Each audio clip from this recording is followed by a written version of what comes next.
it messed up my face. It didn't look like who I was. But she knew one of two things. Either that's Daddy trying to scare me and I'm not going to have it,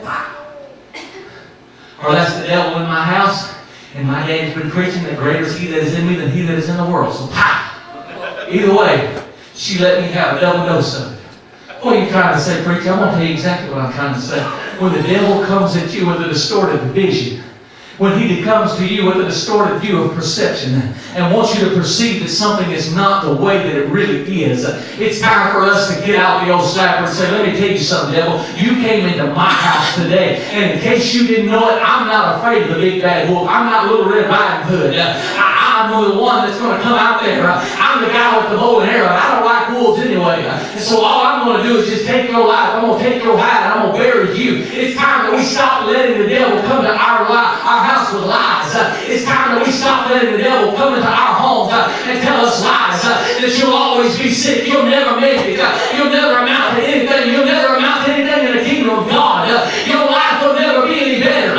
You'll never receive the Holy Ghost. You'll never do any better than what you are. When the devil comes to you with those lies, it's time for us to get out our spiritual shotgun gun and tell the devil, you don't know what you came into. You thought you was going to strike fear in my home. You thought that you was going to strike fear in my life. That all you did was wake a beast. All you did was wake up somebody that's been covered by the blood. That's right.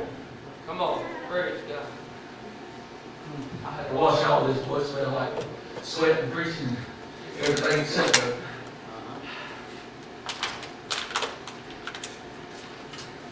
well, that's such a good message. I hate even go here. And I ain't closing. You can have the music. But you know what? We spent all that money to smell like dirt when we're hunting. But I want to tell you something on the spiritual side. It don't cost a thing to smell like dirt. It don't cost a thing to smell like the world. Because that's what the devil wants. He wants you to blend. He wants you to look like the world. He wants you to act like the world. He wants you to talk like the world. You know why? Because he don't want you to stand out. He don't want that blood to be exposed. He wants when the boys telling dirty jokes at school, he wants you to laugh at them. He wants you to say, I got one. He wants you to be just like them. Because that's blending. Come on, can I preach this or not? Come on, preach. Well, I got 3 of us, so all right, let's go. He don't want you to be a sweet little girl. He don't want you to be like Jesus. He wants you to go to school. He wants you to look just like the devil and act like the devil. He wants you to sass talk your daddy. He wants you to sass talk your mama. He wants you to do everything that the Scripture says not to. You know why? Because then you turn that orange inside out. See, I know I didn't get there on this one, but let me show you. I've got my orange vest on.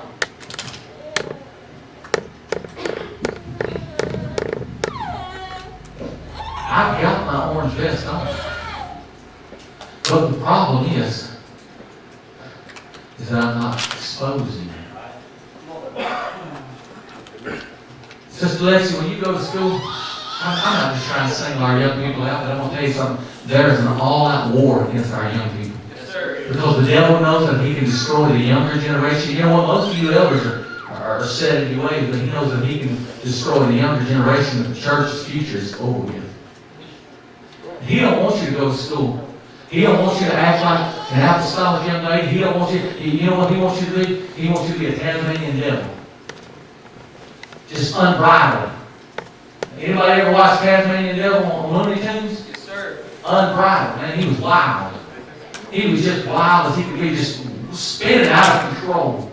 That's what the devil wants for your life. He wants you to cover the blood. Just be like everybody else. Brother Tommy, that's what he wants for our young people. He wants to just act like everybody else. Just, you know what? You can't tell that I'm a gun hunter right now. I look like a bow hunter. I look like I'm trying to fit in. I look like I'm trying to blend in. When I walk up against these trees, boy, he's trying to be part of the environment. But you know what? When I get fed up,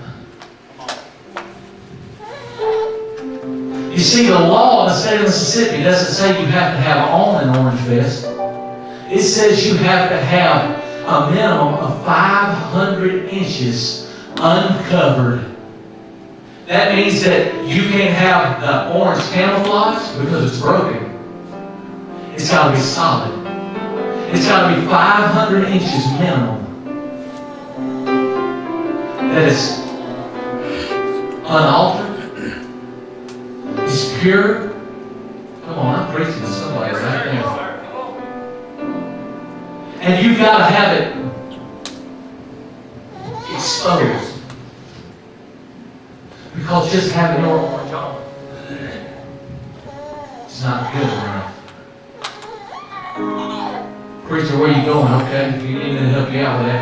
Just coming to church and just having the tag is not good enough. That's right. When we get to the woods, we better expose who we are. Yes, sir. Yes, sir. Come on. Because it's dangerous in the woods. That's right. It's dangerous in the woods. Anybody remember a young man named Absalom? He was the son of David. And Absalom went behind David's back and he began to tell everybody, you know what? David really don't have time for you right now, but if I was king, come on somebody, if I was king, I'd do it like this, and I'd make time for you. And the Bible said that Absalom's fame began to grow. Absalom became so popular that there was an uprising in the kingdom. So that David and all of his men went against Absalom, his own son, and his followers, and they fought a mighty war. But let me tell you where the tragedy was. The tragedy was not in the battle, because the Bible said that there were more men lost to the woods that day than to the battle. You know why? Because when they went into the woods, they blended in a little too much. And they got lost. When they went into the woods, their intention was just go there to hide for a little while because the battle was fierce, the battle was tough. And yes, the battle gets hard sometimes. The battle gets fierce. But the woods are dangerous.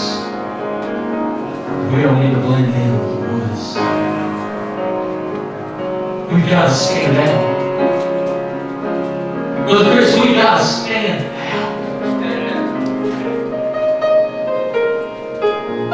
Those applications on my son, preacher. Because I can't blend in. Well, what kind of preacher are you? Okay. I'm a God called. 1 Peter chapter 2, verse 9 says, but ye are a chosen generation, a royal priesthood, a holy nation, and a peculiar people, that ye should show forth the praises of Him that has called you out of darkness. Come on. That has called you out of blending in. What is darkness?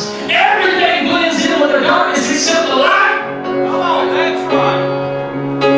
And He said, I called you out of darkness into a marvelous light. Yes, sir. My God, can we stand all over this house? When it becomes too dangerous to blend in, I'm coming out of the woods. Come on, somebody. When it becomes too dangerous to blend in, I'm coming out of the woods. Come on. I'm coming out of the darkness. When I can't see, when there's a distorted view, the view of perception is distorted, I'm coming out. I'm going to put on something that'll make me stand out. That's right. Because I cannot blend with the world. Young ladies and men, if we don't start standing out, pretty soon our Pentecostal churches are just going to blend with everybody else. I made a statement a while back, and I made it again yesterday while I was visiting Miss Carol. We don't need more churches. We We got churches on every corner. We got Baptist churches, Presbyterian churches, Catholic churches, Protestant churches, Apostolic Pentecostal churches on every street corner. We don't need more churches. We need more churches that are willing to stand out. Yes, sir. Preach truth. That's right. Preach the Word. Preach Christ. Preach the cross.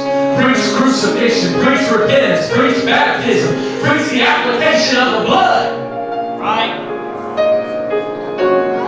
Because we got to be a church that's willing to stand out. I'm looking today for a church that's not trying to blend. I'm looking for a people that's not trying to blend today. Somebody help me. Somebody step out right now and say, I'm not willing to blend in with this world, but I'm going to stand out. Yes, sir. Come on. Come on, somebody. Would you walk down to the front with me? Would you stand with me today and say, I'm not willing to be part of a church that just wants to fit in. I'm not going to be a blending church. I'm going to be a church that stands out. Come ye out from among them and touch not the unclean thing.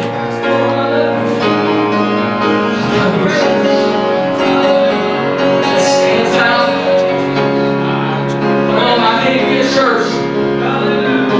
I can't be somebody who's fits in with the world. I can't be somebody whose view and perception of what the world is just a reality that the enemy wants us to see.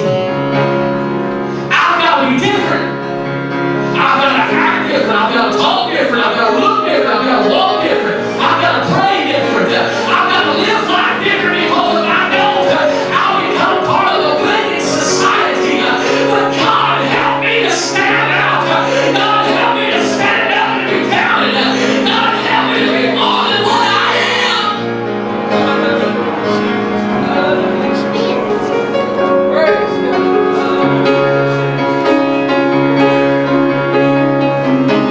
Because the woods will swallow you.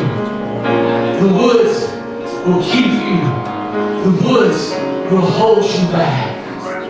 There were more men lost to the woods, the scripture said, than to the battle. Why? Because in the woods you get turned around. Your direction. You know why I carry the compass for the clay? Because my direction will get messed up. Come on, let me preach just for a second. That's why we got the compass. Because when we're in the woods, our direction can get messed up. We got to have a scripture that says, come on back out. Come on back out. Come on back out. I've got something on my Apple phone. Maybe some of you have it, maybe some of you don't, but it's called Find My Phone, Find Me. My wife has it set up on her phone, and every now and then it'll go off and it will scare the life out of me. It sends me a text message that says, help, I'm in distress, I need your help. And the camera goes off and it takes a picture with the back part of the camera and it takes a picture with the forward part of the camera. And she was coming home the other night and I was already in bed and that thing went off. And I picked up the phone and it says, I'm in distress, I need help. And I sent a picture of the dash of her car and there was a picture of about half of her face. Brother, it freaked me out.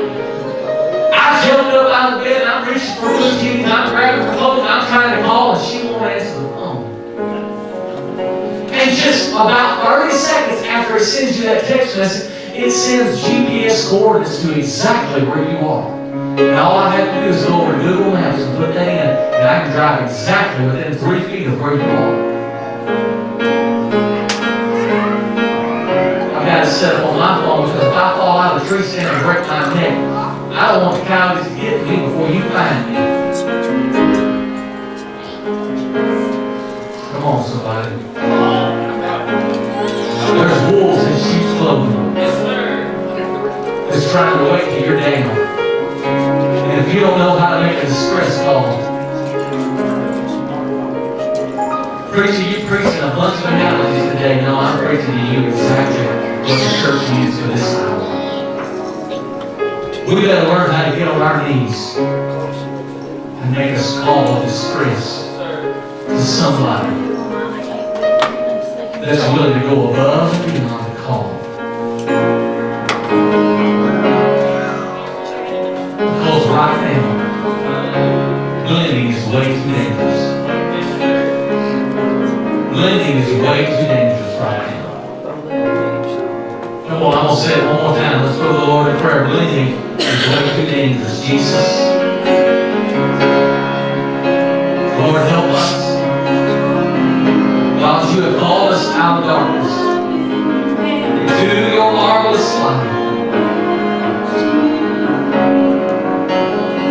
Lord, help us, God, not to try to blend in with this world. God, help us not to blend in with this society. God, help us. You call us out of darkness into your marvelous light. Lord, the environment that I am in is way